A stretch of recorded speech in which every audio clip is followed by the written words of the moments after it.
Buenas noches, ¿cómo están? All right, round of applause for yourselves.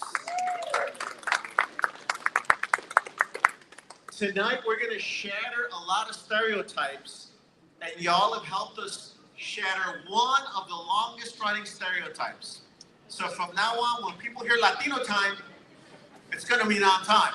So appreciate y'all getting here early, enjoying some of the food, meeting each other, and supporting Nuestra Palabra, your favorite bookstore. Thank you. Because we come to you, and we don't just bring books. We got comidita, beautiful sustainable journals from Monday Paper. We've got announcements for different events. Look at the beautiful visual arts exhibit by Magnolia Grown. Round of applause for that, please. We'll have you come up in a little bit to talk about this beautiful work that is making a national impact from our own backyard. Additionally, you're going to hear from Lizbeth Ortiz, who's the founder of the Frida Festival. Let's give her a round of applause. You know, Nuestra Palabra has always been helping the next generation of writers. We also want to help the next generation of visual artists. So Lizbeth recommended some high school students' work, which is in the back right there. We wanted to make sure that he could exhibit his work. She's going to tell you about him. But that's also what you're helping out. You're helping to contribute, to inspire that next generation of artists. And just to let you know who else we'll be hearing from, at the top we'll be talking to our friends from Fiel. Round of applause for them, por favor, because they are doing the work that's very important. A little later, too, we're going to hear from a dear friend of ours, an ally in LULAC, with Dr. Sergio Lira. Round of applause for him, por favorcito. And you're going to wonder, how come Nuestra Palabra is in everybody's business? We are about freedom of speech, intellectual freedom. Immigrant stories must be told. And that's what we really want to enforce. On that note, we're going to hear from Chef Adrian Torres from Maximo, who's going to share his story about being a dreamer and making it here in the United States. And give it back. Round of applause for him. And the culmination of the evening, these are not random brilliant people, although they're brilliant, and we don't really need an excuse to share that. But it all ties in, because when you go to the website, nuestrapalabra.org, you're going to see videos about this book, about this work. This could be used in classrooms, all the way from middle school up to the university, in community centers. Your friends that are interested in visual arts or books, you can share those as well. I want you to know that we are live streaming right now. If you go to nuestrapalabra.org, and you're going to see one of the icons for videos, please click on that, and you can share that as well. It's also on the Nuestra Palabra Facebook page. But our goal is to make it clear that our community is full of intellectuals. And I'm going to tell you a few times, it's very hard to get our materials into classrooms right now. Even though we're the majority, we have to take matters into our own hands.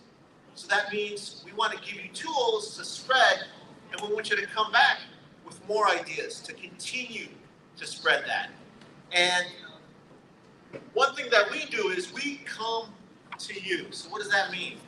We were just in this book tour for Detained. The culmination of the evening, we'll be celebrating the book Detained. It is written by D.Esperanza. We have the co-author, Gerardo Iván Morales, who's with us. Round of applause for him. Please stand up, please, por favor.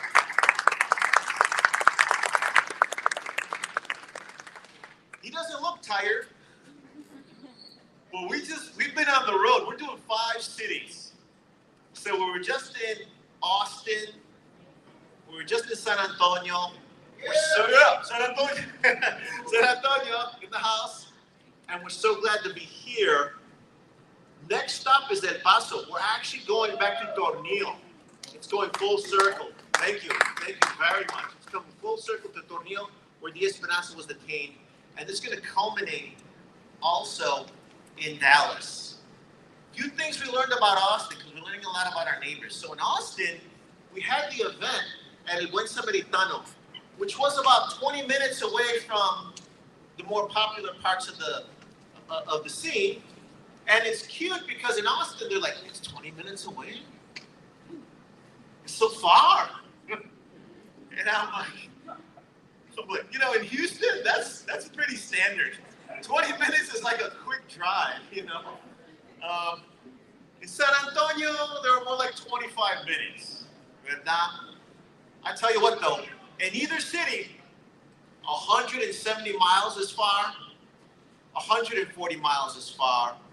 The Nuestra Palabra team has taken everything you see here, and we drove 140 miles to Austin, 170 miles to San Antonio to come back to our own backyard.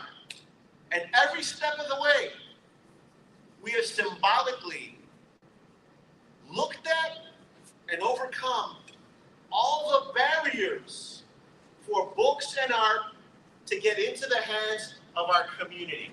Because there's many. And Iván does not look tired, but he gives all his energy at each of these events.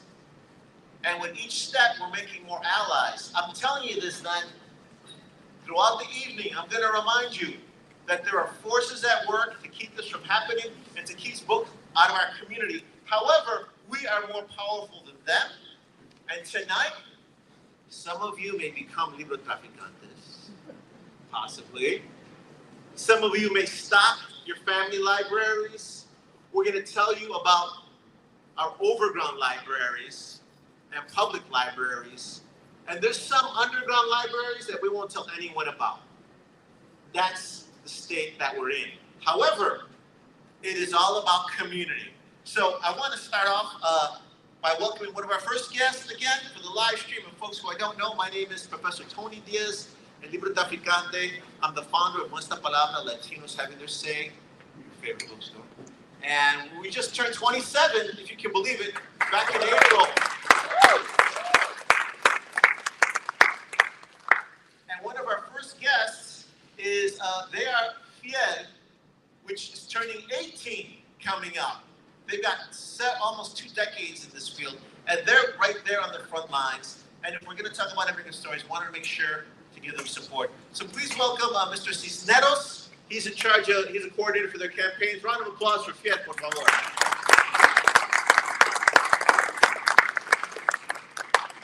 Buenas noches.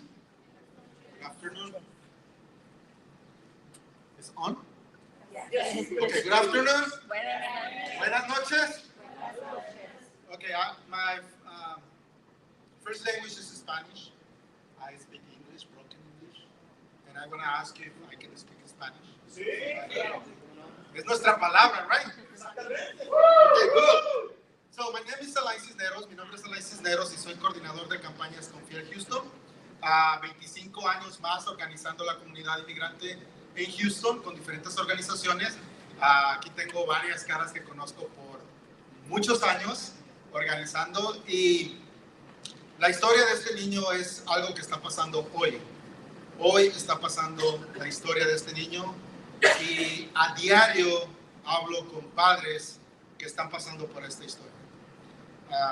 Fiel va a cumplir 18 años. Empezó con una familia de Ciudad de México que vinieron de vacaciones y vinieron tratando de hacer lo mejor para poder seguir adelante en los sueños.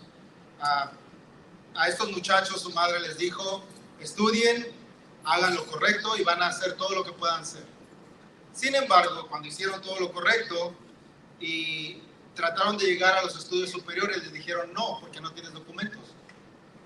No se cruzaron de brazos a llorar, sino que empezaron una organización que se llama Fiel, y así como muchos soñadores, dreamers, siguen luchando y siguen al frente el día de hoy, luchando para que DACA se mantenga vivo y para que DACA siga dando la oportunidad a todos esos miles de personas que llegaron. Y tenemos aquí varias personas que representan DACA y les doy su agradecimiento y su esfuerzo por estar aquí, por seguir adelante en la lucha. Una de las cosas que quiero decir hoy es que hay que pensar en dos palabras el día de hoy. Uno es migración y la otra es inmigración. Migración es cuando las personas deciden ir de un lugar a otro buscando una mejor estabilidad, y eso sucede en nuestros propios países. La historia de mis padres son de Hidalgo, México. En algún tiempo fueron a Ciudad de México, en otro tiempo fueron a San Luis y después se quedaron ahí, regresaron a Hidalgo, volvieron a regresar a San Luis, y después la mayor inmigración de mexicanos, y estas son las causas.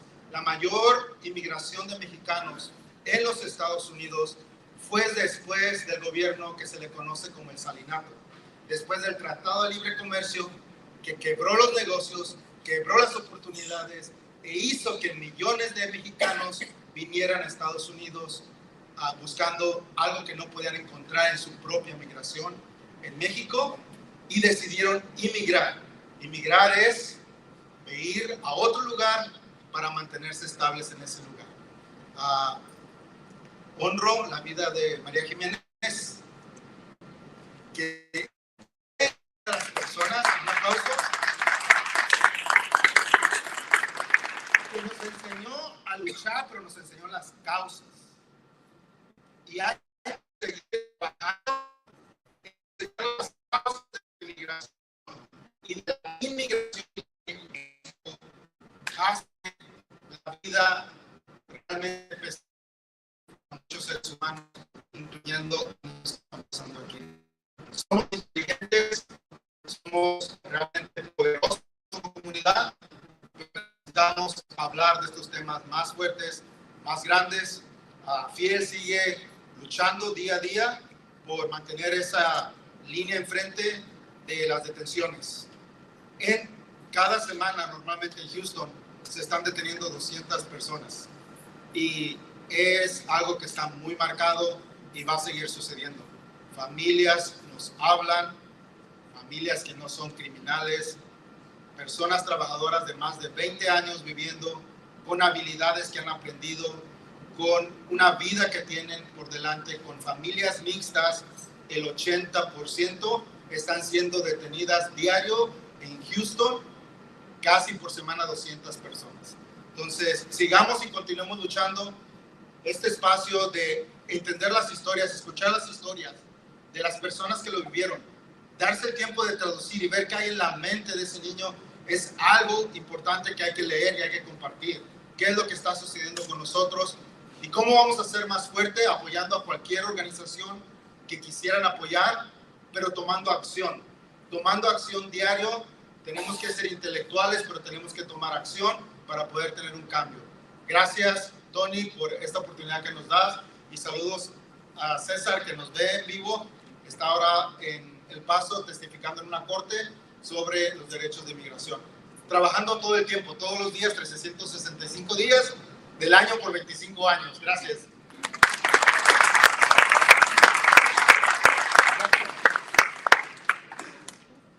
Muchas gracias. Y también les quiero dejar saber que en agosto el libro se va a publicar en español. Es que ojalá que podamos tener otra visita de nuestro gran amigo y tener otras presentaciones totalmente en español. En este caso, el libro se publicó primeramente en inglés. Pero obviamente aquí se habla English, Spanish y Spanglish, ¿verdad? Y también, you know, I wear different hats, right?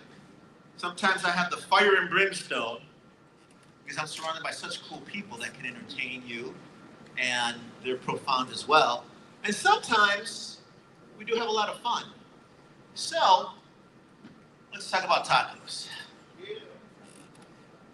Now, if we were just fancy literary organizers, we would just do fancy readings, no? And typically, you think the books are over there and the tacos are over there. Well, I've noticed that more people like tacos than like books.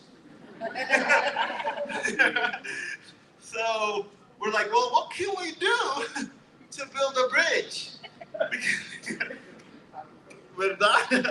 Because, oh, don't get me wrong, I can do fancy readings. I can run circles around any PhD and make sure that they understand how profound our community is. And I will point this out. In the last 2 readings we've had 6 PhDs backing up the intellectual profundity de esta obra. However, we also go to where the people are. So we're about to talk to Chef Adrian Torres, and I'm going to have him introduced by one of our colleagues. But I also want to explain the connection. And last year, we dedicated an entire year to promoting the book of Jose Relat, Tacos of America. Jose Relat is the taco editor of Texas Monthly. Now that's a cool job. It's a very cool job. And what that meant is that we would organize readings, again, sometimes in fancy places. With Jose, we set him up in taco joints, tattoo parlors, beer joints. Donde está nuestra gente, ahí va nuestra palabra. Right? Because we don't play, although it was a lot of fun. Having said that, that relationship is going to the next level. And tonight, you're going to get an exclusive look at that. Here's what I mean. Texas Monthly, then, they choose 50 top tacos. Nah? 15 of those top tacos will be coming to Houston for the Texas Monthly first annual Taco Fest on Saturday, June 7th. It's going to be very exciting. Nuestra Palabra is proud to be curating the art and culture that will also show you what else goes behind the food. And tonight, because we want you to be spoiled, for every book you buy, you're going to get a raffle ticket. And at the end of the evening, we're going to raffle off 2 pairs of general admission for the Taco Fest. That's a $100 value. And it's just like the all-you-can-eat buffet. The more you go up, the better your chances are. And I will say there are a few rules. The winner must be present. And when we call off the raffle, we must call you. And we're also going to give you another code at the end on how to get there. I'm saying all that because this movement is wonderfully fun as well. We work hard. Our team is really committed. And I also want to give flores a Rodrigo Bravo. He's going to introduce our guest chef. And Rodrigo Bravo is our producer, but he also gives 1,000% to our mission, including making sure the books get here, making sure interviews air. Con mucho corazón. He really is intelligent from every level, including a writer. He's a food writer as well, a food critic. And he really, really loves bringing you the word. So please welcome. He doesn't always get to be in front of the camera, so today he does. He might be a little shy. If you applaud really loud, maybe he won't be so nervous. Rodrigo Bravo.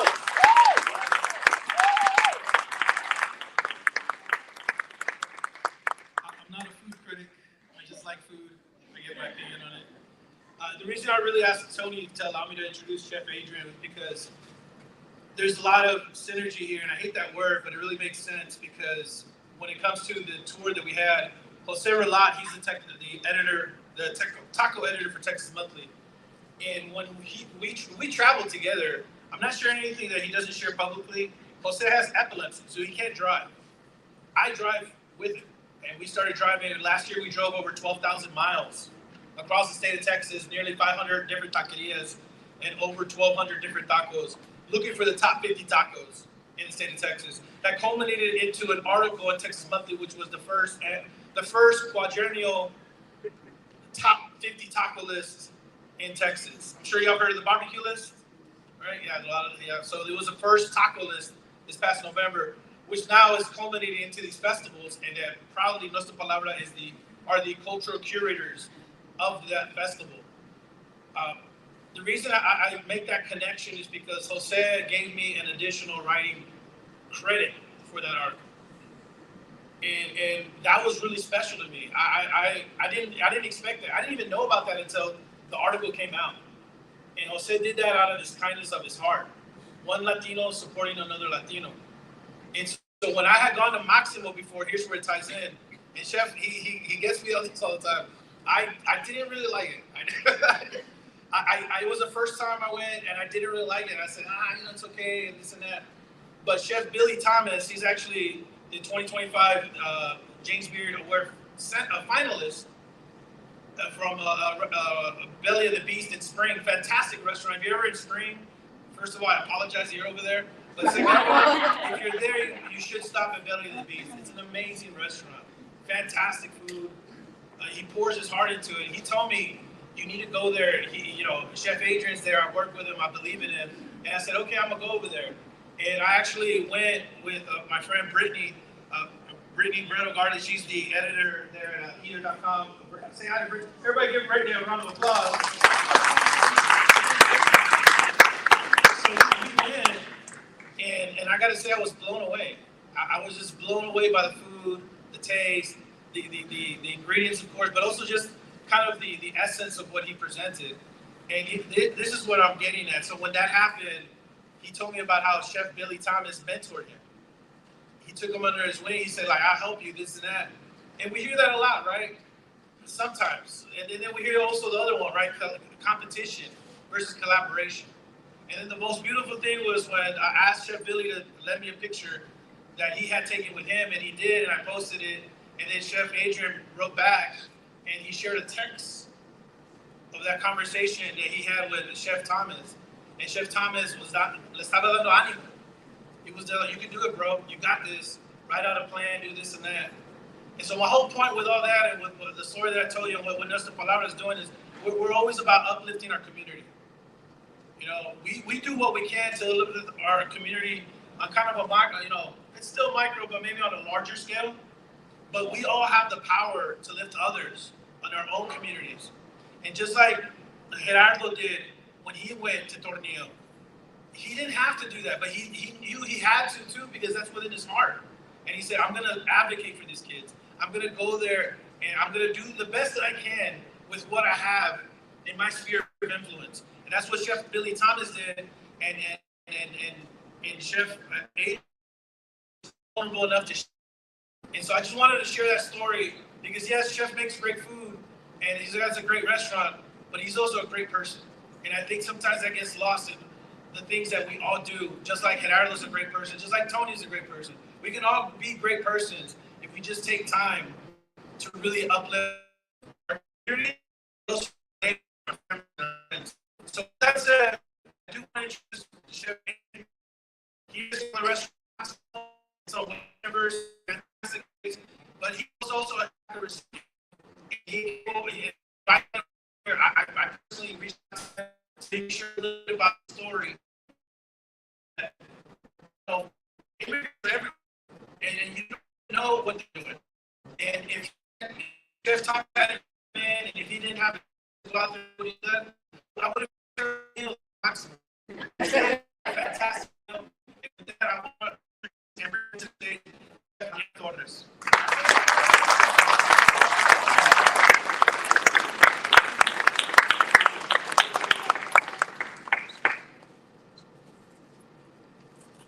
Hello, good night, everybody. This is my first time doing something like this, so be patient with me. First of all, thank you guys for having me out here. Thank you, Rodrigo, for the kind words. Thank you for all the cool movement stuff that we got going on in here today. I'm really happy to be here. So yeah, my name is Adrian. I am 26 years old. I am a DACA recipient. I've had a DACA since I was 15 when I was able to finally apply. Full circle thing, Fiel has always helped me with that renewal process. And so that's something that it's super cool to now have been helped by them and now hopefully work besides them in moving forward and continuing to do things for our community. So yeah, I'm a DACA recipient. I was born in San Luis Potosí, Mexico. My parents brought me to the U.S. at a very early age. And all through school, you're just a kid. You don't know what the world is like. You don't know what your status is. You just go through your daily life. You start getting to that point where I hit high school, starting to figure out, okay, where I want to go. What's next for me. I started applying to culinary schools here in Houston and in Dallas. And unfortunately, I wasn't accepted because of my legal status. That's the first point in my life where my brain had to get rewired and say, like, okay, this is going to be difficult for you. You're different, right? You're not like your friends who went off to their preferred college. You're going to have to struggle a little bit harder, right? So just like a good Latino, a good Mexicano, you don't let them kick you down, right? You get back up and you start looking for what's next. I was lucky enough to find a community college program here in Houston that also offers culinary at San Jacinto Community College. And honestly, that's the best thing that could have ever happened to me. At one point, I was devastated. I couldn't go to culinary school, but having found that program, I wouldn't have had it any other way. If you told me I could go back anytime and have it different. The culinary director there took me on, always uplifted me, understood who I was, where I was coming from, and continued to push me. I worked my way through a couple restaurants here in Houston. Sochi downtown was my first kitchen job. And right before the pandemic hit, I had met Chef Thomas at Sochi. He worked there for a little bit, and I had met him. And he always, up to that point, I had never had anybody talk to me about being a Latino and the difficulties that come with that in this country sometimes. And we kept in touch. We went on and did some other things. Right before the pandemic, it was like around December, January, I wasn't happy at the job where I was working. I couldn't find the home that I was looking for. And Chef Thomas was opening his restaurant. And he always had that door open for me to come work for him. And I was lucky enough to go be a part of his team all through the pandemic. One thing that I really learned from Chef Thomas is that hustle, that Latino, again, proving that once they kick you down, you get back up. You get back up twice as hard, you go stronger. And so throughout the pandemic, he was very resilient. Right when they announced the pandemic, everybody was uncertain, especially in restaurants. You're like, what's going to happen next? We're all going to be out of a job. By Monday that we came in to work, he had already built out a whole website, a whole online ordering system. He had it all planned out, and I was lucky enough, thanks to him, that we didn't end up being unemployed throughout the pandemic, and that's something that I really appreciate from Chef Thomas. Moving forward, working way around kitchens. This January, I was given an opportunity to finally be able to run my own restaurant and put my name behind it, put my food out there, put my story, my emotions, the soul that I've always wanted to put on a plate. I was finally given that opportunity. And we opened restaurant Maximo in West University. And, I'm 26 years old. Everybody I ask, it's very ambitious. You're really young. Just be careful. But another thing about being an immigrant is those opportunities don't come too often. So I took it and I was like, let's do it. I'm gonna do this and I'm gonna do it good. And sure enough, we've been open just over 4 months. The restaurant's full every day. We have amazing people like Rodrigo, Brittany walking through the door. I hope to see a lot of you guys there up in the next coming days. And one of the things people ask me is what's your thought process? It's I want to make my mama proud. My mama's an immigrant. She sacrificed her life to bring my sister, to bring her family here to the U.S. And there's nothing that I want more for my mom to feel like that sacrifice was worth it,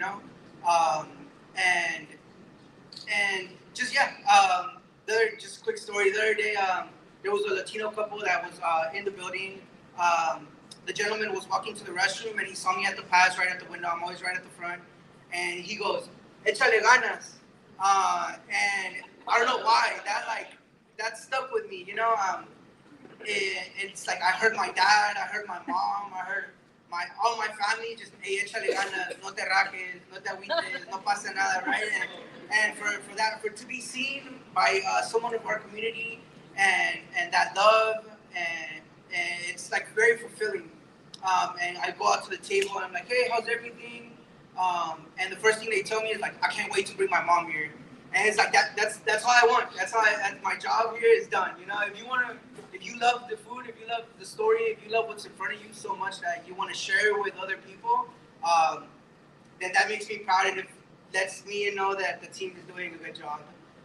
And one last note, I think the restaurant industry there's so many immigrants that make up the restaurant industry, and being able to bring that.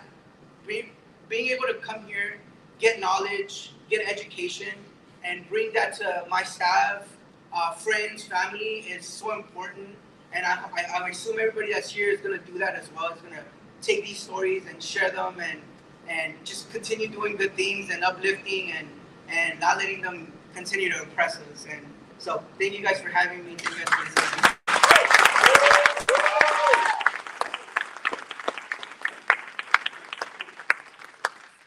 First time, round of applause.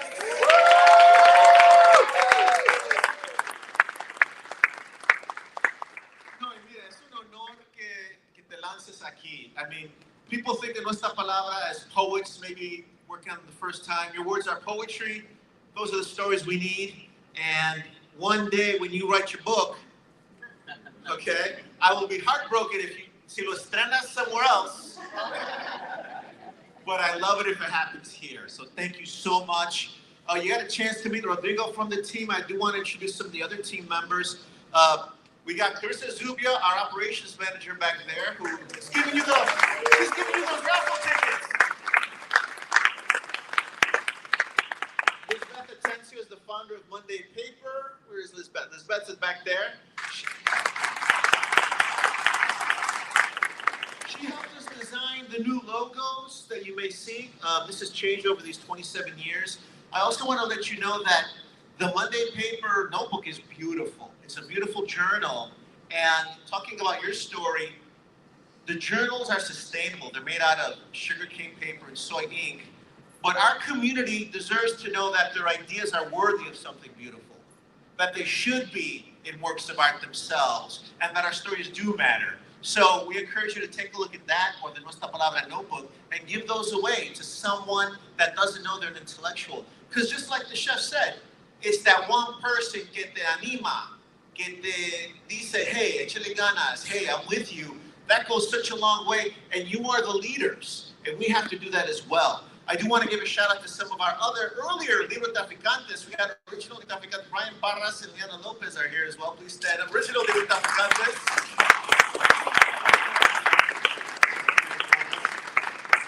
And actually, elected officials, I should mention one of my former students who took Mixed American Studies is now my boss.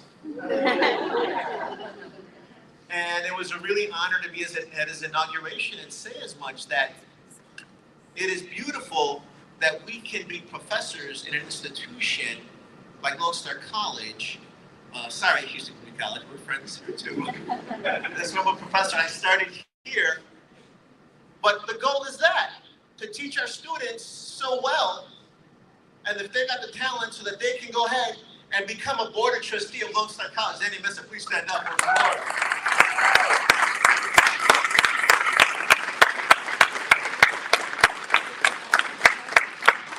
Thank you very much. And we'll mention some other individuals throughout the evening, some of our sponsors as well. We had a great event in San Antonio, a great event in Austin, but this is going to be better. And we also want to also Spectrum News, Jose Arredondo from Spectrum News in San Antonio. But I do want to bring up the visual artist. If we could get Magnolia Grown up here, por favorcito, and Lizbeth Ortiz, por favor. We want to come up and we want to talk about their work, por favor. I know when you walked in, you were taken by these beautiful, powerful images. Jesse's from our own backyard, but I want you to understand that this is world-class work. It's actually being collected and exhibited at the Cheech Marin Museum in Los Angeles.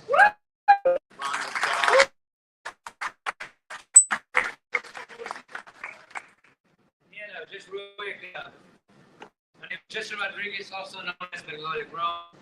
My art through my community. The first time I'm trying to get me to some art and show off some stuff, but every time I paint it, it's gone. But these are my personal collections. I have to bring to share with you.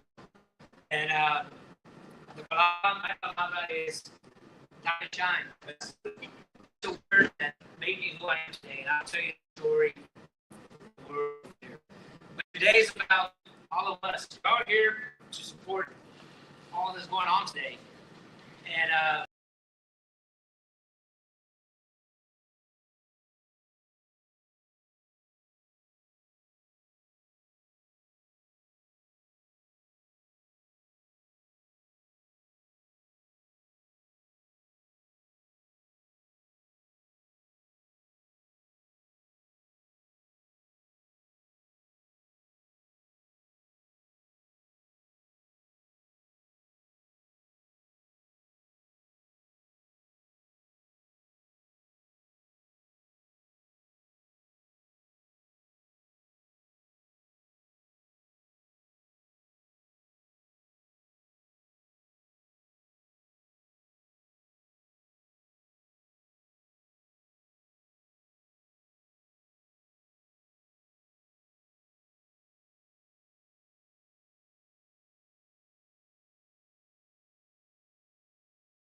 want to recognize District Director Rachel Ceballos. You know, LULAC has been in existence for 96 years.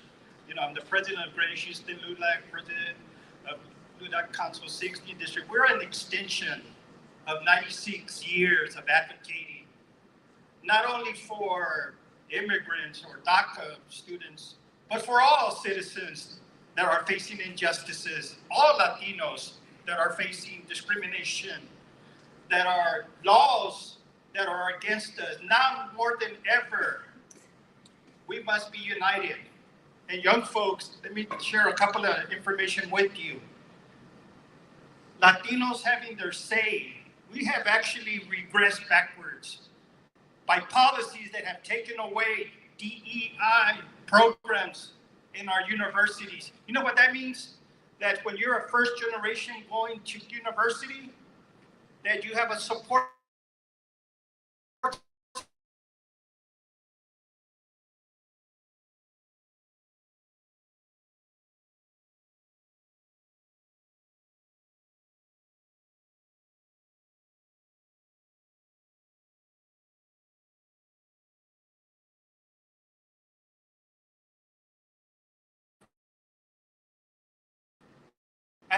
as an educator.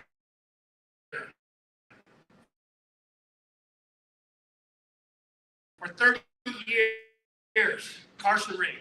So I dedicated to the DREAM Act, and I have seen it witnessed in some of my former students who were DACA students who have become very successful.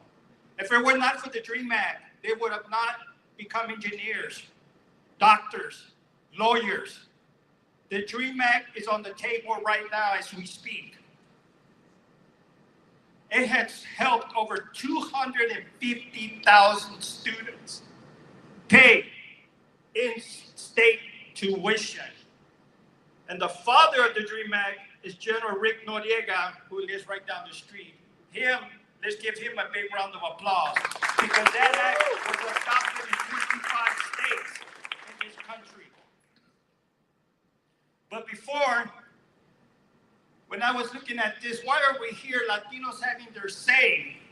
Well, we need to have our say now more than ever. But for the whole population, for everyone where there's an injustice. Our jails are full of minorities, black and brown young souls. Our communities are afflicted by crime. I've seen so many young men and women do not succeed. And let me tell you something. Do you know what the percentage of you young Latinos go on to get a doctorate or in the STEM fields, great careers? Do you know how many? Less than 2%.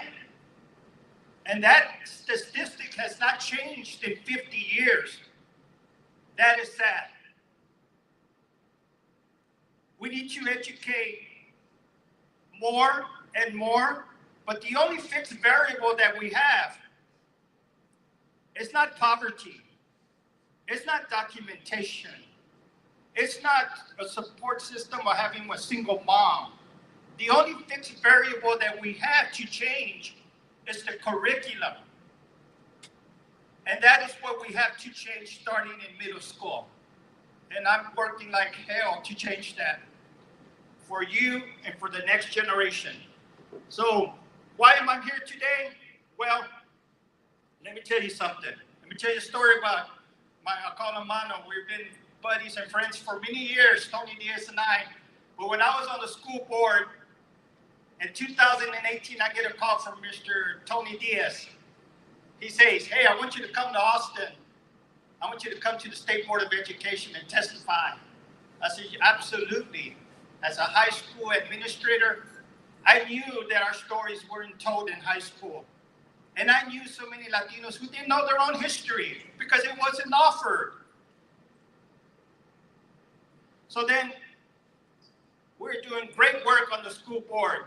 Diana Davila, Elizabeth Santos, and myself went to Austin and testified with Senator Carabal Dorado, Tony Diaz. He had a conference outside the Department of State Education, and with bipartisan support. through the efforts and struggles of Tony Diaz that we came to back him up. Mexican-American Ethnic Studies passed bipartisan support to make it a course in the state of Texas. Let's give it up for Tony. Woo! Let me tell you something else. You see, when I was on the school board, I knew a lot of principals in high school. Guess how many students took that course in HISD, Mexican-American Ethnic Studies? Guess how many? Just give it a guess. 500 students. When I got on the board, I made sure that they created new classes, they staffed them. Within 1 year, 5,000 students were taking the course. That is important of who you elect and who you represent. And young man back there, I look at you, you're gonna make some very strong, powerful decisions that are gonna impact a lot of people. Do not follow the status quo, always fight for your community. But why I'm here, and I want to tell you that our council, we recently had a gala where we offer, every year we have a gala for scholarship high school students. And this year we gave 15 scholarships of $1,000 each for 15 students. And out of the 15 students, 8 of them were DACA students. Give it up to our council. And I want to say that LULAC does not do this for financial gain. We do this on a volunteer basis. Keep that in mind. Because we love our community and we're not here to profit from our community. And recently we had a committee of members, and we wanted to elect. We elected several leaders at our annual awards. So we had a committee that went and they voted and voted and voted, and it was a tie, and there was several recounts. But as being president, I had the discretion to break the tie. I said, I'm not going to break the tie. They both deserve this award. And I'm going to invite my vice president, Mr. Augie Pinedo, because tonight we're going to give an award to one of the person that wasn't able to make it Saturday because they were in Austin. So we decided to give an award for Community Impact Award. That means they impact the community directly. They're not impacting the community on social media, getting 100 likes, or being an influencer on social platforms. No, affecting the community directly. Such as someone who has been doing this for 27 years. I remember when he would have his little poetry death jams at Chapultepec restaurant on Richmond 27 years ago.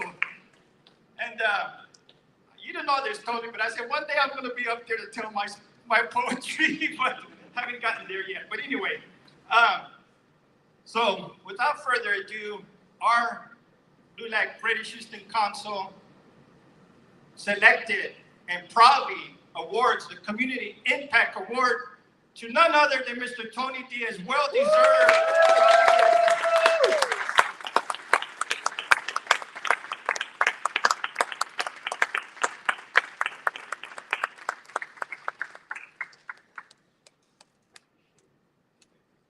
Gracias. Thank you very much. And on behalf of the whole Nuestra Palabra team, we've got decades of volunteers in the room right now. This is a testament to all of us, all of our endeavors. Some days, one of us has to sign the paper, ¿verdad? And I'm happy to take the blame and very little of the credit. So this means a lot. We're going to keep it in Nuestra Palabra offices. I also want to thank LULAC. 100 years. 100 years of work. I want you to understand, we've been here before. All the rights and privileges that may be at stake and we might lose, we never had before. Groups like LULAC put their comfort, their energy on the line para lograr lo que tenemos ahora, and we're never going to let it go again because there's so many of us. So thank you so much. Continue the great work.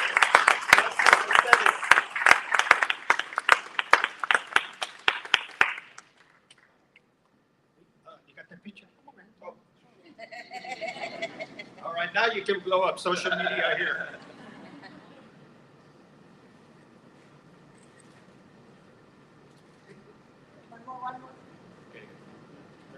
beautiful wife.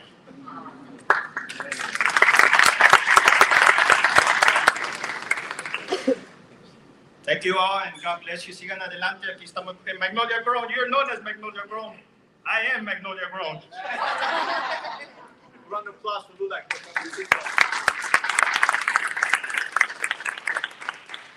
And thank you very much for that. I am a little embarrassed by that, but it's touching as well. But I'm not going to be fake deferential. Thank you so much for that on behalf of the team. It's a lot of us in the room. I do want to thank folks that have been out there on a constant basis. I mentioned PhDs. We have at least 3 other PhDs in the room. Dr. Cedillo, Dr. Munoz, Dr. Rodriguez. Round of applause for them, por favor.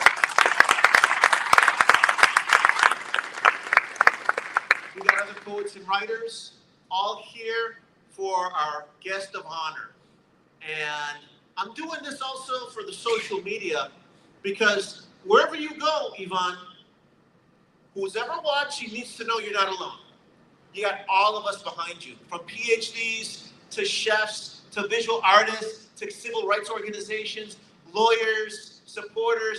Everywhere you go, we're there. No estás solo. And that's the message that we're going to send to folks. We are united, like you say in the book. And in this powerful book, when you appear in the book for D.Esperanza, he was a teen detained in Tornillo, Texas, paid for by taxpayers, with places called the Doghouse La Perrera, with La Hilera, the freezer, the icebox, without adults that spoke Spanish. The simple act of someone else that spoke Spanish was inspiring. And as we bring them up to the stage, I've taught that book in my English course. When people say that urban kids don't want to read and learn, that's a lie. And I have proof, because my students, when I signed that book, they came up to me and some of them said, some of them call me Professor Librotraficante. Some call me Mr. D, some call me Mr. One come and said, Mr., I've never read a book for any of my classes. I picked this one up, I couldn't put it down, and I read it in one night. That could happen for all of our students in all of our schools if this story gets in there. And I want to tell you that in the book, when we teach it, he says, D.Esperanza says, I don't know who will hear this. I don't know if the story matters.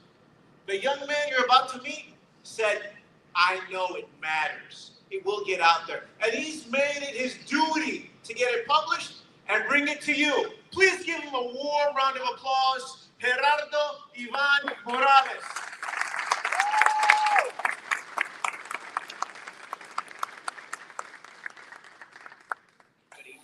Good evening, everyone. Good evening. I want to start out by saying thank you to Tony Diaz, to Nuestra Palabra. They have showed up and gone above and beyond to take care of us during this detained tour. It's been the greatest honor to meet Tony and know that he's basically my neighbor. I'm in Austin, so I've been inspired by his words, by his movement, by his actions. And so I thank Tony, Nuestra Palabra. Thank you so much to every single one of you for taking your time to coming out to support D.Esperanza's story in Detained. I want to take the time to thank our visual artists, Jesse, Lizbeth. Art is so important. It's a way of self-expression. It's a way that connects us as human beings, and it connects us to the human experience. So it's stunning work. It's so powerful to be surrounded by these art masterpieces. So thank you for them, for being a part of this event. Thank you to Fiel for showing up and for supporting the DACA community. I am a Dreamer and DACA recipient. I came to the United States when I was only 5 years old, and I was raised here. This is the only country I've ever really known, and I'm just really grateful for organizations like Fiel and LULAC and all of the things that you guys do and who are committed to our community. For advocacy, it's inspiring, it's admirable, and to be surrounded here in a room full of you guys and hearing everything that you've shared with us today. It's an honor. Like it truly is an honor as an immigrant myself to be here. Thank you so much to Adrian for speaking. As another DACA recipient, having that community, we are here, we are diverse, we make up more than 800,000 immigrants that are here with the DACA program, and so many more dreamers that don't have that protection. And so to be here and to see his success at 26 years old and to see everything that he has created for himself with his hard work and resilience, thank you. It's inspirational, and we applaud you. We really, truly applaud you. We applaud the DACA recipients and our DACA community. And now we're here today, we're gathered to celebrate the release of Detained. And when we really mean release, we really are releasing this into the world. I want to start out by sharing one of the first pages here in the story. If you flip to it, it's an actual picture here. So you have, right away you start out with this hand-drawn art piece by D.Esperanza that was drawn in his composition notebook. And it depicts his entire harrowing journey to the United States. And what you will read in Detained is, in the first part, 5 months that it took D.Esperanza to get to the United States. He risked his life jumping on top of trains, days of starvation, cartels. He honestly didn't know if he was going to live in moments. And so this really is a powerful depiction. You see, and it is in the first page, but I actually brought with me today D.Esperanza's actual composition notebook from Tornillo that he wrote in while being detained. And here's the image. And so later on, if you guys want to come in and take a closer look at the image, you have his depiction. He starts with Honduras de Hogar, and he depicts his journey. You have sentimientos, feelings, sufrimiento, suffering, Rio Bravo, desesperación, desperation, la migra, no familia. You have him and his cousin, mi primo, angustia, anguish, dolor, pain, muerte, death. You have la bestia, which in Detained, you get to see his first-hand experience of having to make that decision to jump on top of an actual moving train so that he can reach the United States in hope of searching for a better and dignified life. And then at the very top, you have the countries he went through. We have Guatemala, Honduras, Mexico, and at the very top, you have USA, mi futuro. And so Detained is a boy's journal of survival and resilience. And what we mean by that is it's this story translated into English so that everyone can read his first-hand account. I want to take you guys back and give you guys a little bit of information on how I got involved, how I met D.Esperanza. It was the summer of 2018, and we were all hearing about the horrific family separations, and the kids in cages images were just jarring and flooding the internet. As soon as I saw that was my call to take action. As an immigrant, as a DACA recipient, I am very passionate about advocating for our community, advocating about human rights, and to find out that we have children in a child detention center in the middle of the desert, in tents, in Texas, was horrifying. That was the reality we were living in the United States. And so I needed to find out how I can get involved, what I can do, how I can be in solidarity with those children and advocate for their rights while they were detained. And I put it in God's hands. I put my journey into God's hands, and I spent 6 months inside that child detention center until the very last day when it was officially shut down in January of 2019. And on my very, very first day, I was assigned to Alpha 13. Now remember that, Alpha 13. It was Friday the 13th, July 13th, Friday the 13th. A day that normally people would recognize to be an unlucky day turned out to be my luckiest day, and a day that changed my life forever. I had the honor and privilege of being assigned to Alpha 13, a tent that housed 20 children from Central America, all seeking asylum, from different parts like Honduras, El Salvador, Guatemala, Nicaragua, and they were all ranging in different ages. We had from 11 all the way to 17. They assigned 3 adults for the 20 children, me and 2 other adults. And on my very first day, I had the honor and privilege of meeting D.Esperanza. He was from Honduras, extremely talented, very outgoing, very expressive, had so much expression and very excitement. He had a lot to say, and one day I walked by his bunk, because we're in the middle of the desert in a tent with 10 bunk beds, 20 children, and I encourage everyone to go online and search Texas Tent City. You just have to Google it, and it'll take you right back to that moment, and you'll see those images.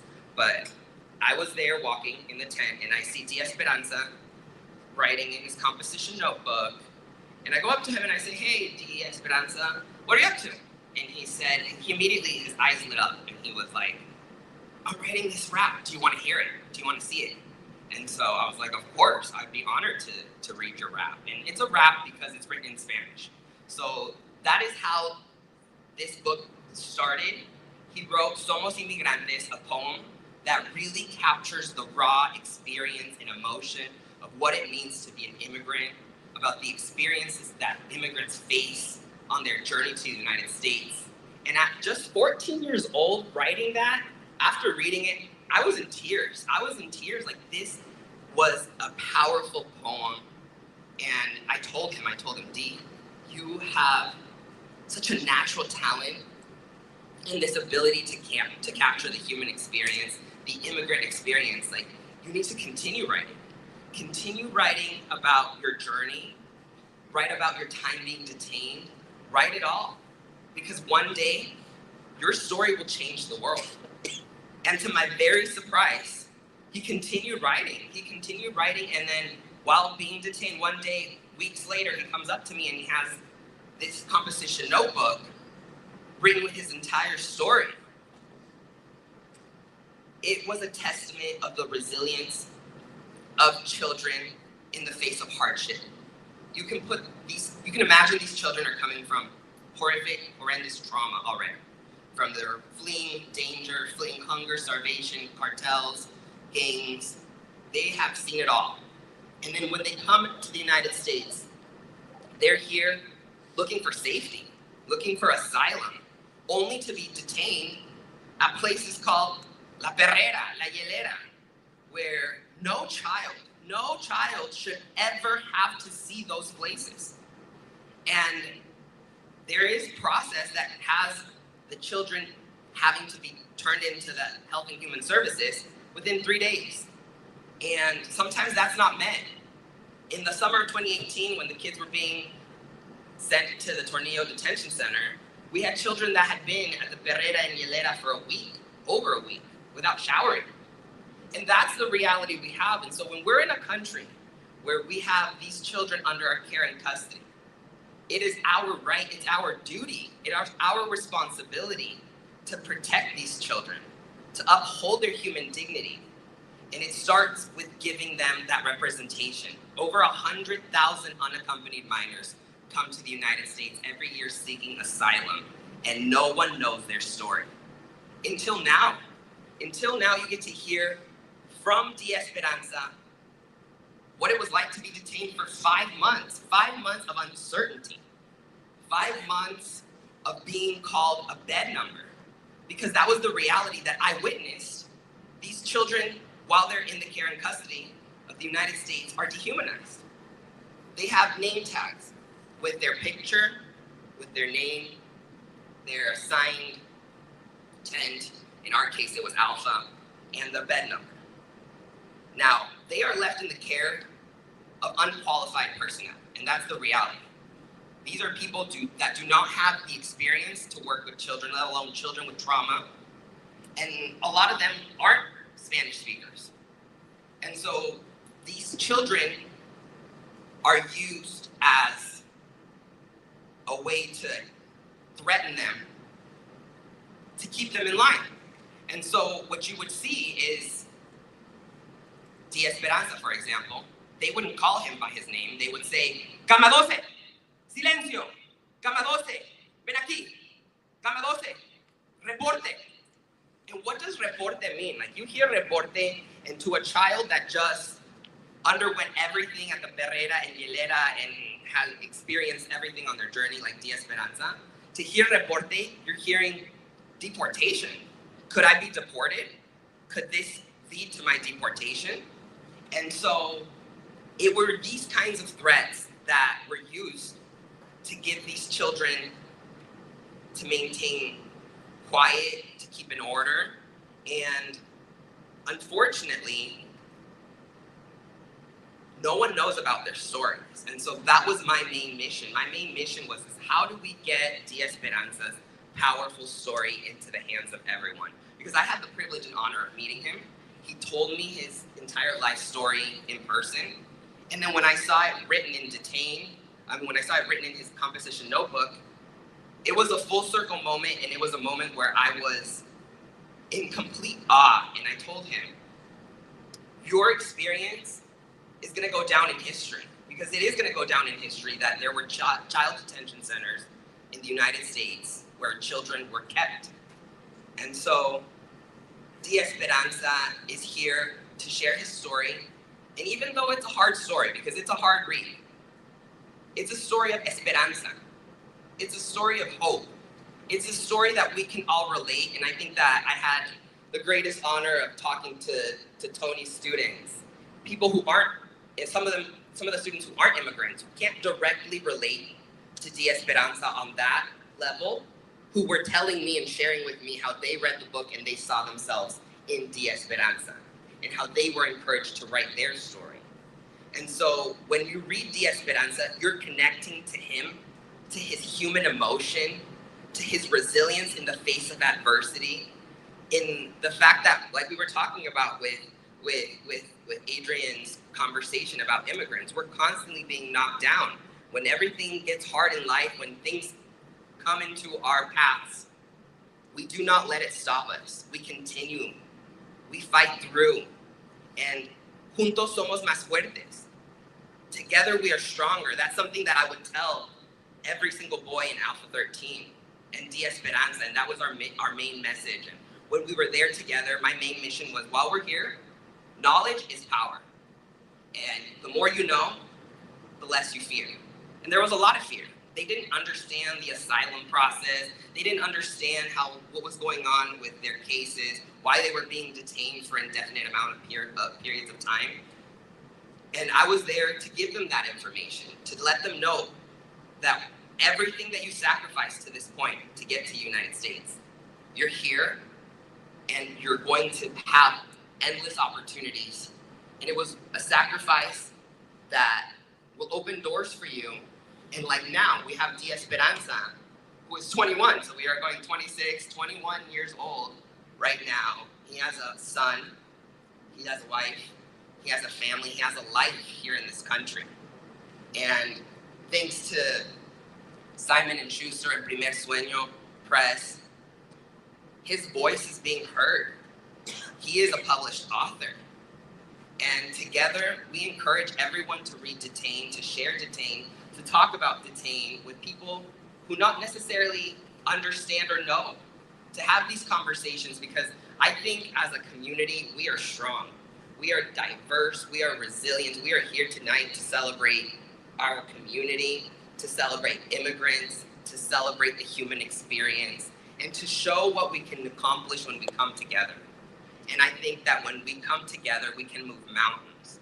And so I encourage everyone to take part and join in this mission of representation for D.Esperanza and the thousands of voices that are silenced and that are still being detained today. Because it doesn't matter what administration is in power. This has been going on in every administration, and the thing is, the children that are being cared for by these unqualified personnel, those same agencies are in control every single administration. And so who is going to fight against the injustices and keep them accountable for upholding the human dignity of a child? And I think that that is our common ground, where this message and this story is about unity. We can all come together and agree that we must protect children, that children are the most marginalized class because they don't have anyone to advocate for them or a voice, unless it's their parents. So what happens when they're separated from their family, from their parents, they're torn away from horrific circumstances in their home country? Well, D.Esperanza, he went on this incredible journey to get to the United States in hopes of reaching a more dignified and better life. He was fleeing horrendous violence in his home country, and all he wanted was a safe haven. All he wanted was to get somewhere and feel safe. And so right now I want to take some time and give you guys, I wanted to read real quickly a short entry from Detained, give you guys a little sneak preview of D.Esperanza's talent. And let me go ahead and find the page.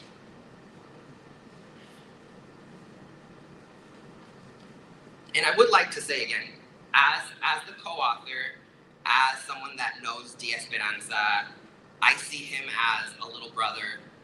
I have had the opportunity and the honor to go on this journey. We got together when he was an adult, and I told him, your story was very impactful. I still remember it to this day. And it would be an honor to translate your poem into English and figure out how we can publish your story.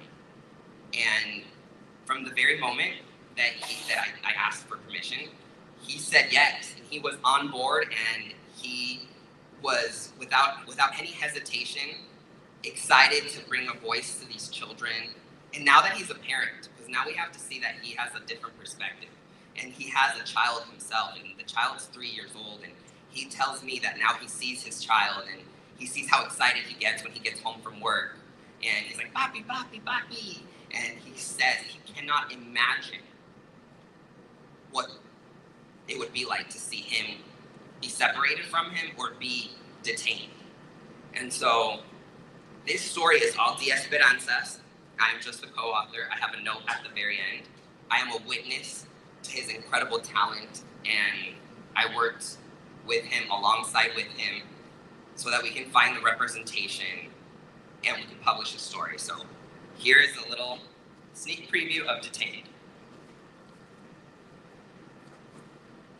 None of us knew what to make of him. He was literally the first person from los Estados Unidos we'd ever met, and it felt like he could barely hold himself back from beating us up. The whole journey to El Norte was uncertain. The whole way, we didn't know where we were going to sleep or how we were going to eat. But I never expected this. I thought I'd be safe in los Estados Unidos.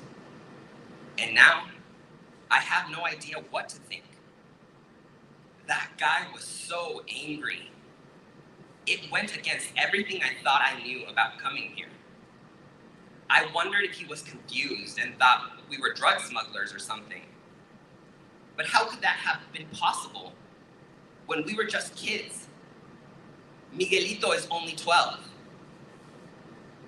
Were we accidentally breaking some law or doing something people think is super disrespectful?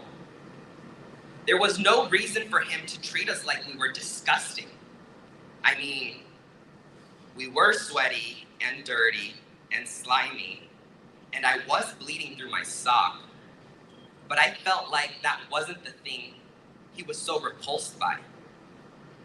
I'd never been screamed at by a grown-up that way. It was nothing like when you used to scold me and Miguelito and Naranjito. The agente in the other truck wasn't doing anything to help.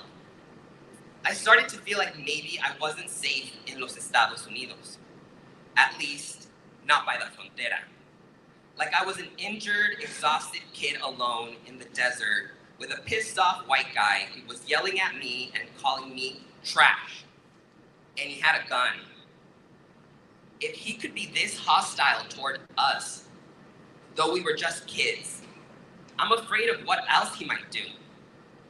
I'd expected that in los Estados Unidos, la migra would be welcoming, unlike in Mexico. Maybe we were just unlucky we ran into this one mean agente. But why wasn't the but why wasn't the one in the other truck doing anything to stop him? I got this weird, sharp feeling between my ribs. I didn't know what to do about feeling unsafe, and I wanted to cry. But I was afraid that just made things worse.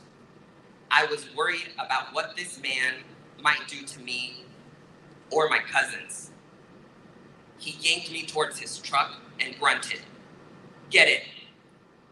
Thank you.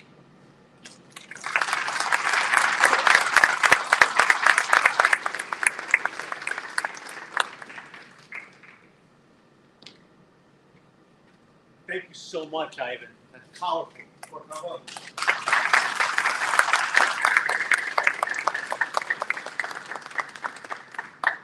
Thank you so much, Ivan, for being so brave to write that story, to inspire Dee to get it written, and to remind us that we all have a role in this.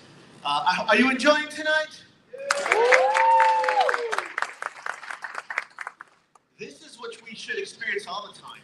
Honestly, when I went to school, this is what I imagined it as. That's what La Escuelita is like. That's why I thank you so much for making La Escuelita. This is what we can do for each other. And I'm going to keep you away from Ivan for just a few more minutes. I know. Just to be a little mean. I know y'all ready to buy a book. I need you to buy more. And here's a few reasons. One, he almost beat San Antonio in book purchases by this much. Sorry. One. Two, you may have heard arts funding is in a tailspin. Federal funding for universities is down. Organizations that received grants from the National Endowments for the Arts had them taken back. Nuestra Palabra was getting ready last year to get in line for those grants. They're gone. We used to get a big READ grant. That's gone. I need to check if it's gone, but we're not going to count on that anymore. We can't count on anyone else except each other. That's why we've decided to become your favorite bookstore. And I want you to know that for every book you purchase, it goes towards a Latino author, Latino publisher. It helps us pay for the gas to get the books to El Paso next. It helps us get the banners. And it makes it so that we don't have to count on anyone else except each other. Because that's all we need. Now, we're still Librotraficantes. So we were here before the funding. We'll be here after the funding. But at the same time, the New York Times bestseller list should be covered in Latino names. That's what they understand. And we're going to get to that together. I also want to point out, speaking of visual arts, we look forward to you looking up some of the arts to purchase. I do want to point out we've got visual arts in the back. They were inspired by Latino artists such as one of them, I think Tonatzi, my dear friend Tonatzi, she just bought one that is from our anniversary event with Sandra Cisneros. I was in there as well. That's limited edition. That's a silk screen. They're $50 loose, $100 framed. And I'm going to sign the one with that one there. The other one with the black and white is by Cesar Martinez, one of the leading Chicano artists in the country. He did that for Dagoberto Gil's book. But what we do is we get a visual artist to look at the work and translate it in a way that rhymes with them. You know, it's heartbreaking to admit, but high school students aren't crazy about poetry. It's heartbreaking. However, when they see labels by Monica Villarreal, you see her photo right there with all the different labels. That goes with our Latino poetry anthology. And that talks about Afro-Latino experiences. It talks about Spain, the US, El Salvador, all over. But that visual art piece gets students talking about it to begin with, right? So if you want to support us that way, please do. Lastly, it really is harder than ever to get books in the classrooms. At one point, we were Librotraficantes because Arizona banned Mexican American Studies, and we were getting the banned books to the community. It's now a censorship culture. There are different laws that have basically defunded libraries. The books will always be the front line of the intellectual freedom fight. But now there are laws in Texas that have defunded libraries. Entire collections of books out of the hands of our people. I'm not here to depress you, I'm here to fire you up. When we're here together, I'm reminded of how powerful we are. We have to start underground libraries, family libraries, support public libraries, and we also have a GoFundMe campaign for 25 books of Detained. I want to thank Dr. Valenzuela and Bill Goodman and Anonymous. They've gotten us started. We paid for 5 copies of the book so far. We'd like to get 25 copies. They go to places such as, and I don't want to name the schools because I don't want to get teachers to get in trouble.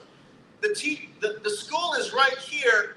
We start underground libraries across the street. Those are our overground libraries because we want people to know where they are. We want the students to know where the books are. But we have to support those folks so that they can have that curriculum there. If you see the Q code on the tables, they're right there. I'm going to stop there. You have been a wonderful audience. And we're going to have then Iván. He's going to sit in front of the banner of Nuestra Palabra. He'll sit there. You can purchase your books right there and go over there. At 8:50, we're going to have our drawing where 2 of y'all, but it must be present, where 2 of y'all are going to get 2 free passes to the Texas Taco Festival, Texas Money Taco, June 7th. Also, because we love you all, tonight, if you buy those tickets and use the code NP25, you get 25% off anyway. If you don't happen to win, but you're going to win, you know? And for every book you buy, you get one of those ballots. And at the end of the day, from the bottom of our hearts, from the whole team, thank you so much for your support. Thank you so much for spreading the word. And if you're within the sound of my voice, you are now a Librotraficante. Thank you very much.